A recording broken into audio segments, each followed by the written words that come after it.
Carroll Shelby was just an instrumental part of this community. He could have settled anywhere on this planet. You know, he's internationally known, and he came back to Pittsburgh because he said many times that the people here were the people that he could connect with most.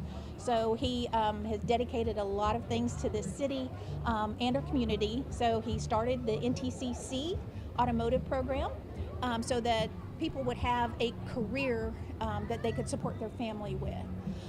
He has donated and helped provide just numerous things without even batting an eye at. He heard a need and he would take care of it. So he was, very much connected to this community. And this is, besides him being just an international automotive icon, this is also our tribute to him, to thank him and honor him for what he's done for our community. Yeah, absolutely. And there's history here at the the Hotlinks Festival here every single year too. And so was that worked out nicely and that 2 and 2 are combined here and it's the opening today of the statue? Yes, so it started a couple of years ago with Shelby's 100th birthday. And so there were a bunch of cars that were going to come out for it. It just happened to be the same time that we were holding the Texas Hotlink Festival. So now it's just kind of become a tradition where the two are honored together, so at the same time frame. So okay, yeah. So his opening or his unveiling of his statue kind of just makes sense to have it now.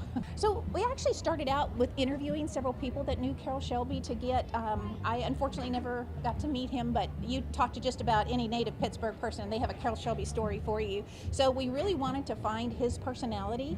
And then from that personality, we went through, I'm talking thousands of pictures, picked out the pictures and kind of built the statue based around those pictures and his personality. You will notice that whenever we do unveil it, that he is not up on a pedestal. He is actually sitting on tires that were molded from real Shelby tires. And so he's sitting here watching Main Street. And you can get all the way around him because he was such a part of this community and such an approachable person. We wanted the statue to reflect that. You told me briefly, why is it blue and white exactly?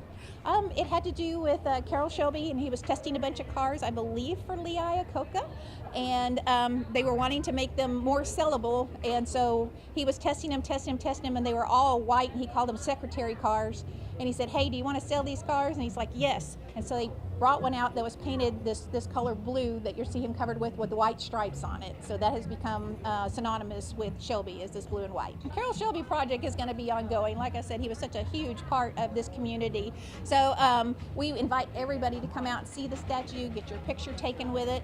Right now we have a temporary monument sign in front. We'll have a more permanent one here in a few weeks also added to it, so you can come and see that. But I invite you to come to our Rural Texas Heritage Museum, which has the last Shelby car there that he ever purchased. It's absolutely beautiful, and NTCC refurbished it. So his history will always be there, and we invite you to come out and see it.